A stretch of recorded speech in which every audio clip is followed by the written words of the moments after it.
Wie macht man aus einem hässlichen Foto eine geile Postkarte? Eins möchte ich vorneweg sagen, und zwar bearbeite ich hier ein JPEG. Ich nehme dazu Darktable, weil Darktable mir viele Möglichkeiten gibt zum Bearbeiten. Ich kann natürlich auch andere Programme nehmen, die kostenlos sind. Und ja, ich weiß, Darktable ist eigentlich dafür gedacht, ein RAW-Foto zu entwickeln. Da ihr aber wahrscheinlich auf eurem alten Handy oder auf euren Festplatten keine RAW-Fotos aus dem Urlaub habt, sondern normale JPEGs, wollen wir natürlich daraus ein schönes Foto machen, um es als Postkarte zu verwenden oder als was auch immer. Also, ich möchte euch hier nicht zeigen, wie man ein RAW entwickelt. Ich werde auch keine Hintergründe oder Himmel austauschen. Ich werde auch keine Fotos faken, indem man nachher sagt, guck mal, was ich Schönes fotografiert habe. Nein, es geht einfach um just for fun, den Spaß daran, ein JPEG so zu bearbeiten, ein altes, hässliches, dass man ein bisschen mehr Freude daran hat und es einem zeigen kann. Darum geht es. So, ich habe hier ein altes Foto von 2014.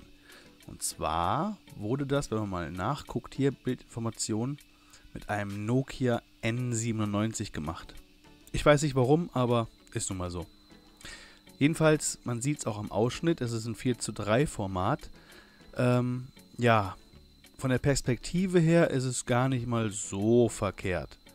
Der Strand verläuft von links diagonal nach rechts. Das Einzige, was stört, ist der Vordergrund mit dem Zaun hier, mit den Leuten. Ja, und es stören auch ein bisschen die abgeschnittenen Wolken hier. Die Farben sind nicht wirklich satt. Man sieht das Grüne hier von den Dünen. Ist nicht wirklich schön. Und es sind typische Nordseefarben. Also platt und nicht wirklich kräftig. Daraus machen wir jetzt ein kräftiges, von den Farben kräftiges, leicht kitschiges Bild, was wir nachher für eine Postkarte verwenden können. Und das Ganze machen wir in 3 Schritten. Wir fangen an mit dem Zuschnitt. Eine normale Postkarte ist im DIN A6 Format. Die gibt es natürlich auch in anderen Formaten, zum Beispiel im Langformat. Das wären 210 x 105 mm. Und genau das machen wir jetzt mit unserem Bild. Wir gehen einfach mal auf Zuschneiden und Drehen. Und wenn wir jetzt unsere Kanten hier berühren zum Zuschneiden, sehen wir in der Mitte das Format. Also ziehen wir es mal auf das Format 105.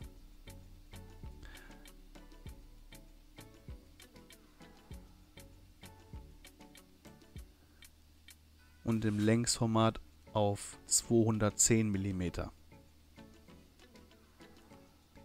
So, jetzt können wir das Ganze verschieben. Das wäre also unser Postkartenformat. Jetzt können wir das Ganze so verschieben, wie wir es haben wollen. Wollen wir nur einen Strand drauf haben und rechts die Häuser nicht? Wollen wir mehr vom Himmel drauf haben? Wollen wir die Häuser mit drauf haben? Weniger vom Strand? Wie auch immer. Ich mache es jetzt einfach mal, ja, etwas mittig. Ein bisschen von den Häusern rechts noch mit dabei und den Strand. Und zwar so, dass der unten an der Ecke anfängt. So. So würde das Bild nachher im Format aussehen.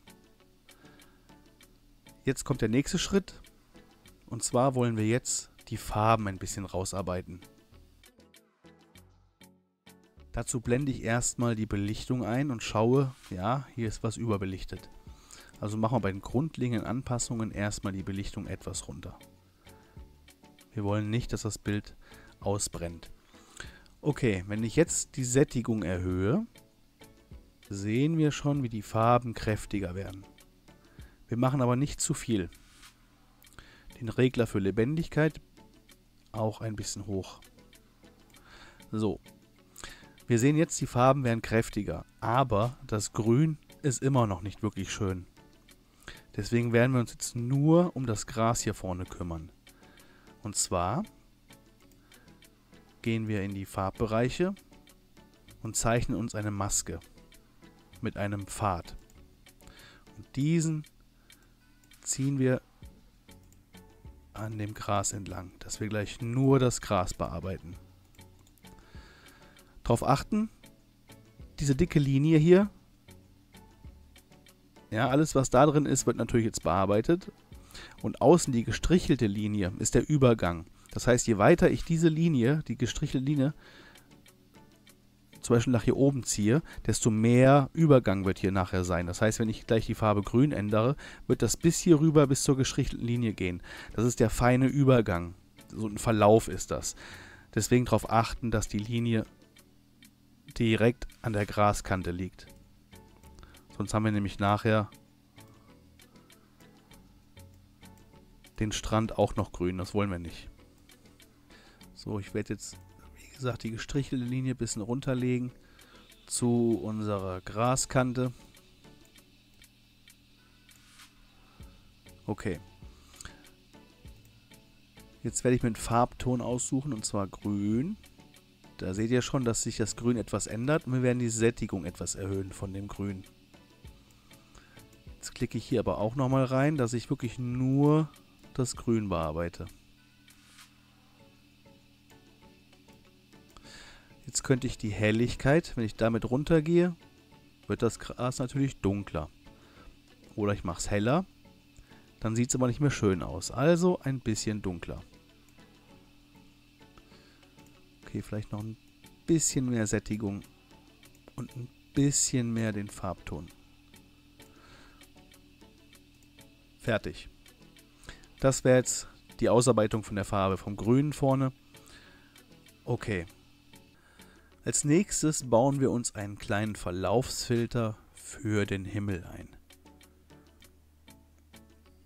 Den setzen wir erstmal hier oben hin, legen den Farbton fest und die Sättigung. Und man sieht, wie der Himmel langsam etwas dunkler wird und Farbe annimmt. Wir machen jetzt erstmal nicht zu viel, weil wir nachher beim Kontrast noch was einstellen und dadurch kann sich die Farbe noch ein bisschen verändern. Was wir jetzt machen könnten ist, wir haben jetzt die Linie einfach hier oben hingelegt. Das heißt, der ganze Himmel wird von oben nach unten mit Blau gesättigt. Wir könnten auch den Verlaufsfilter schräg setzen und etwas aus dem Bild raus. Jetzt käme das Blau nur von einer Ecke. Ja, also hier, das ist wie so ein Scheinwerferlicht, diese Linie. In die Richtung läuft der Verlaufsfilter eben.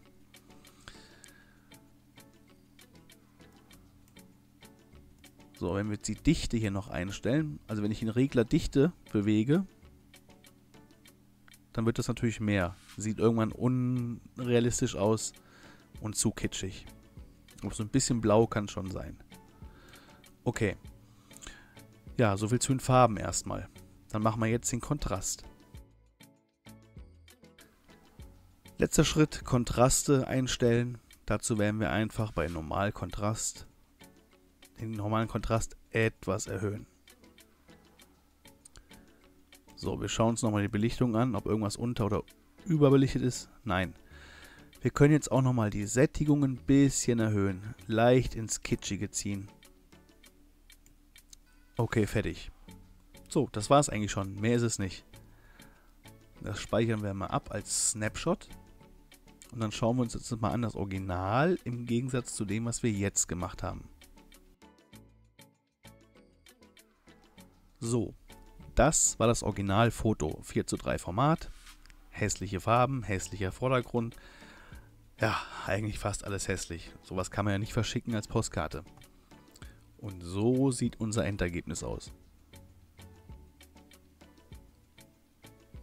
Original, Endergebnis. Ja, man sieht also deutlich, der Himmel hat Farbe bekommen, der Strand hat Farbe bekommen und die Dünen haben Farbe bekommen.